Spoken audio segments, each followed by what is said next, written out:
With the recent hotfix to Kalista, there's also one thing that you need to look at right now. And here we have Lethality Kalista. What is so special about this and why could it be so good? Well, if you take a closer look into the other video I've posted where I talk about the different spells of this champion and the different scalings, you quickly realize that putting more points into your first ability is very much powerful. The reason is simply the damage, and having so much more burst damage makes it easier for you to get a kill. Because if you think about the amount of auto attacks you need to put into an enemy champion, you quickly realize that it's quite too many, and if you have to input too many auto attacks, the enemy can basically defend themselves, and it's something you do not really want to have. So what about a combination of items that provides you with infinite mana as well as a lot of extra pen? Yumo's Ghostblade has been buffed and the bonus damage of this one is very high thanks to the bonus armor pen. If you add in sudden impact to add even more pen to the mix, you will see how much damage this can do. But I'm sorry again, you see we have another Lulu on the support role, but as you saw in the earlier stages with the pick and ban, you only have 3 bans per team, so it's very likely that these are open so many times.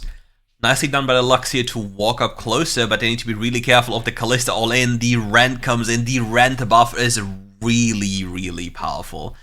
Only having to invest 1 point into your third ability and making it deal so much more damage is very powerful. Because now you can simply put in more points into your first ability and deal so much more damage. Will the Lulu even get this kill? Nullifying not being procced? Yes, and she gets the kill. It is Christmas time. However, I don't really think you can go for armor pen boots on the Kalista because you want the attack speed, you want the mobility, because otherwise you're just too stationary, I believe.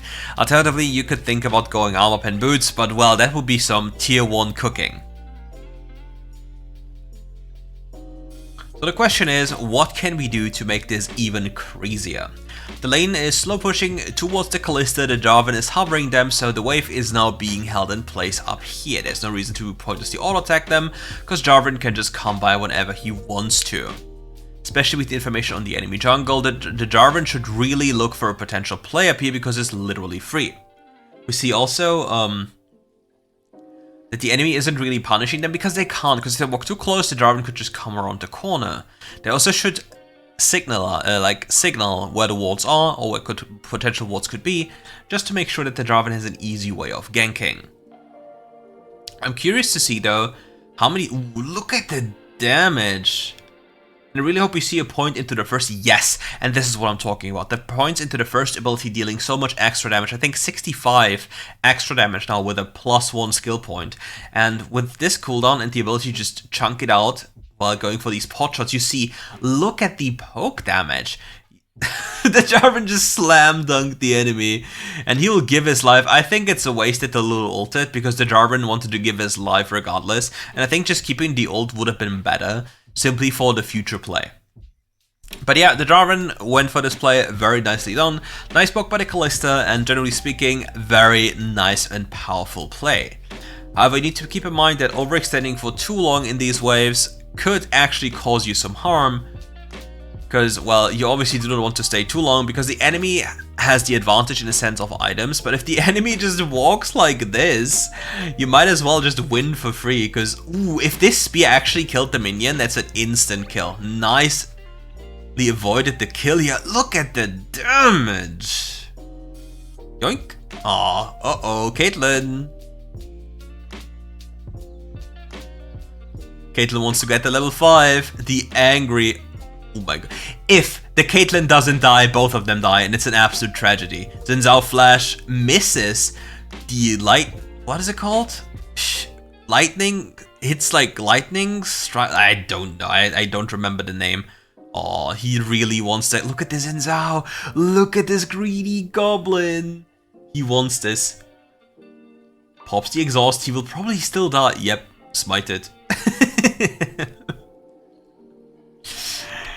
Well, you might think that people would be there earlier, but yeah, it's oh man, it's such a classic. The Teemo is only worth 125 gold now. The Renekton is having a field day with that little guy, young Timothy.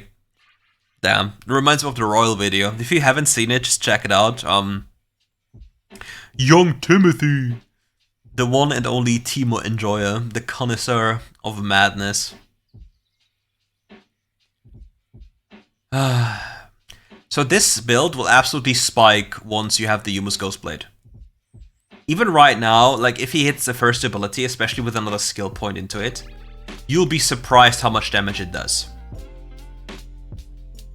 That hits. Do you see the burst damage? Like such a quick little chunk on the enemy's HP bar. And this happens every 6 seconds with the power Monomune. I like wonder how you could change up this build a little bit more so it's better than compared to this, because it like translates or goes into a weird on-hit variant. Hits with snipe, look at the burst damage.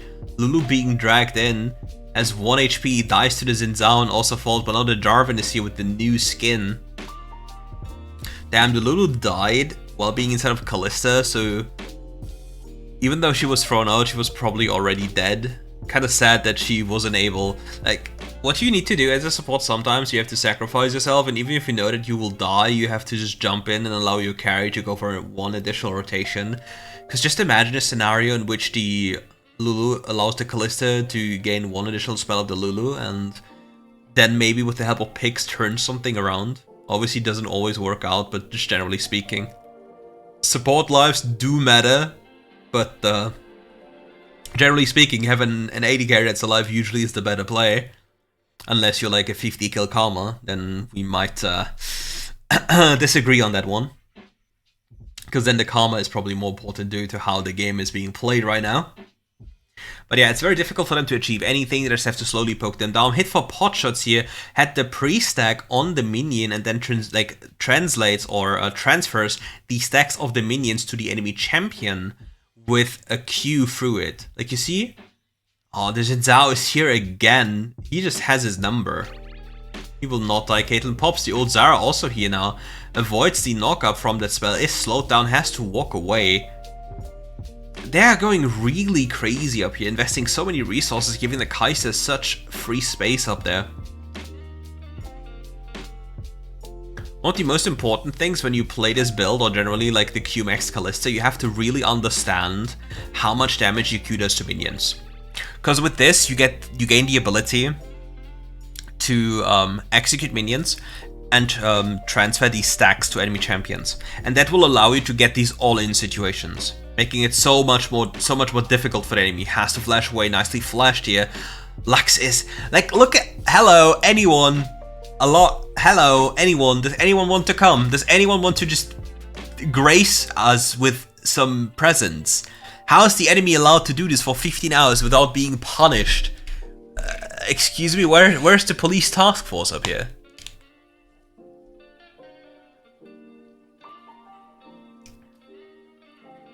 Yeah, and that way they lose the tower. Kind of interesting thing. Will he die to this? Nah, he doesn't. Aiden doesn't have enough AD yet for this one to be truly life-threatening. Please take it. No!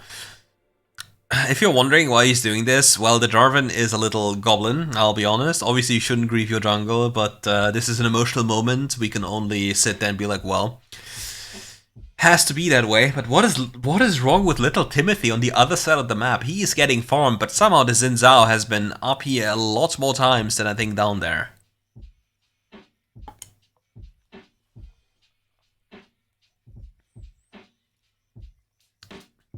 Jarvan now going for a play into the Zyra up there, but the entire enemy Goon squad is appearing. Jarvan falls, tags the Zyra, but cannot really chase her down. Still no problem. There's so much standing gold on the map they can simply take. They still have the tier 1 top and the tier 1 bot lane tower, so if the enemy team will now enable them to get bounties, it's going to be so much easier. Oh, plus another thing. If you hit an enemy with Kalista's first ability, you'll also mark them for your support. So if they just auto-attack then, if they're close enough in range, they take so much damage. So it's truly a lot of burst damage.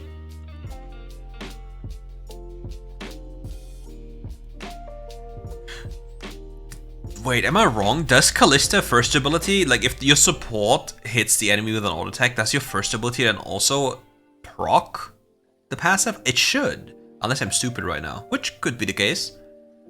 Never ruled that one out. We We have a massive slow pushing wave on the left-hand side of the map. The Teemo is just running it down. So, the Teemo is running it down, and we are playing ARAM. That's a very interesting thing. We love WildRift.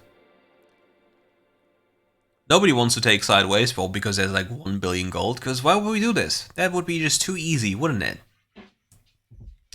Renekton now here, we also saw the Xin Zhao a little bit earlier. The Renekton alone is not too much of a threat, but the Xin Zhao has too much burst damage, so that could get us one shot even with the Lulu close to us.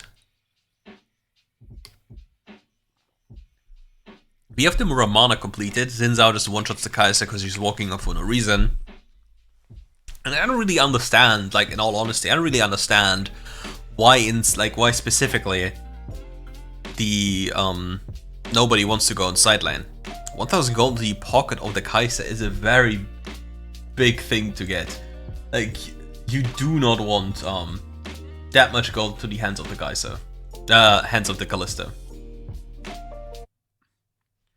The music just did weird things, but we'll prevail, no problem.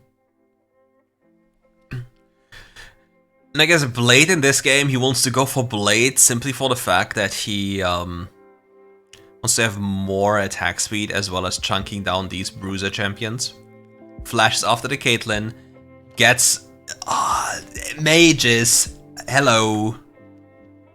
Where HP? Where HP? Look, they don't even have anything. 0-10. Young Timothy. He is just too clean with it.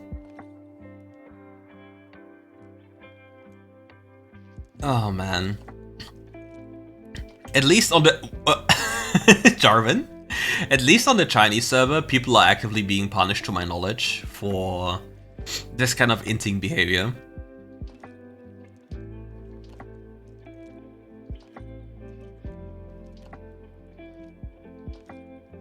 But yeah, now we just basically have to wait. We need to get these side lane towers. That is the most important thing we have to do. Rather than just looking for ARAM mid lane, it's so much more important to get this gold in the side lane. It's so much easier to achieve. And you just want the enemy to walk into you, goes for the minion, wants to get the reset, could have gotten the free reset with the minion here. Protobel's away, has to tank the tower for a brief moment, sadly. The enemy Xin Zhao goes in, uses ult early, we need to take some space from the Renekton. Renekton doesn't reach us. Nice Veil, I think, by the Lulu, denying this one. Xin Zhao has no ult, the Zyra ult also goes down. The kitening is happening. Lulu ult is being thrown into Narnia, not hitting anything, getting the triple kill here, slowly cleaning up everyone. Will this be the fateful kill? The fateful Penta gets the fourth one. The enemy is now on the run. The Lux is escaping. She's trying to run. Will she actually make it happen? The Hops are now... Will she yoink it? Nah. No, Penta. It's only a Quadra. Technically speaking, if we want to be honest and be like, how do you win the game? You don't go for this Penta, you actually do Nashor. So we have to obviously criticize this because it's genuinely, objectively speaking, a bad play to go for the Penta. But be honest, who of you wouldn't have tried? Come on, tell me. I know you goblins, because sometimes if I'm in the mood, I would do the same. Just have to be honest.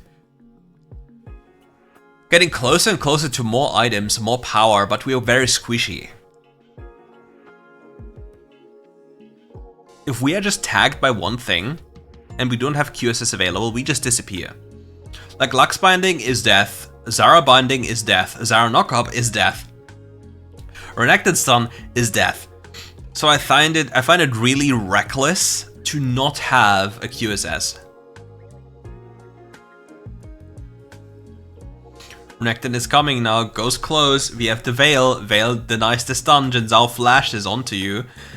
Getting closer, Caitlyn is ulting, we get the first kill, the hops are happening, lethal tempo is fully stacked, these stacks are billions on the enemy. Enemy Caitlyn can't really do too much, the Manamune or the Muramana is dealing so much damage, the enemy Lux is trying to go away, we hop away and dodge certain death. And now the poor plant lady. Uh-oh, what are you gonna do? She one-shots you, but you... No, no! Oh my god, this was so close. Is he burning to death? But he got the Penta. Finally, he got his Penta. The fateful encounter. The Pentakill Lethality Demon King. Interesting. But well, sometimes you just have to go for the crazy things. And obviously, Collector 9999. Because for this instance, you can at least pretend, well, it grants you lethality, it grants you crit. Even though I think that Bloodthirster would have done a lot more here, but that is just me. Especially given the fact that you have very high AD with the Humus Ghostblade and the Monomune. Pulls in that guy, gets knocked up anyway. Look at the knockup duration, 629 crits. Oh, the enemy can't really escape. The Zinzao is trying to go forward, but misses the spell. The hops are happening. The Collector is collecting 25 bonus gold every single time, and they're all getting collected. This build deals so much damage, and let's be honest, there's a little bit of crit luck involved as well. But so far, this lethality pure damage build with the Qmax seems like one of the strongest variants of Kalista. And with that, we are at the end of the video. Thank you all for watching. If you liked the video, subscribe to the channel. It's a double Penta. Oh, mega lol. And yeah, check out the channel in the description below. We'll see each other for more RiftGuides content very soon. So, enjoy the builds at the end of the video as per usual. And we'll catch each other for more RiftGuides content.